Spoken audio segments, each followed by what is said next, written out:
હર હર મહાદેવ। તમે બધા કેમ છો? તમે બધા મજામાં જશો। જુઓ આજે જવાનું છે મારે પાટણ દવાખાને બતાવવા માટે મારા માટે।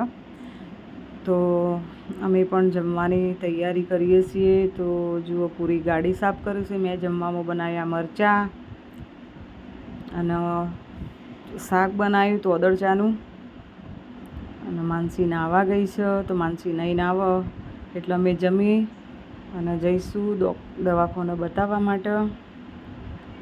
કિસ્યું મોબાઈલમાં જોવો છે એનું કંઈક ઓનલાઈન ભણવાનું। હવે અમે નીકળી ગયા છીએ। તો ચલો પાટણ પહોંચ્યા નથી હજી। અમે રસ્તામાં થોડી રીલ્સ બનાવી દીધી બે મા દીકરીએ। હવે ગાડીને ખાવા માટે ઊભી રહી છે ગાડી, એટલે માનસી થોડું ઓનલાઈન જોશે, બધું લાઈવ કરશે। હવે અમે પહોંચી ગયા સીધા હોસ્પિટલમાં। બહુ બધી ભીડ છે, અમારો નંબર જલ્દી આવતો નહોતો, હવે અમારો નંબર આવી ગયો છે। હજી અમારા પહેલાં 3 જણા હતા। ડૉક્ટર સાહેબ જોડે વાત કરી લીધી, દવા લીધી ને હવે અમે થઈ ગયા રિટર્ન। હવે અમે પીશું સેલરીનો જ્યુસ। જો અમે સેલરીનો રસ પીધો અને હવે અમે આવ્યા ઘરે।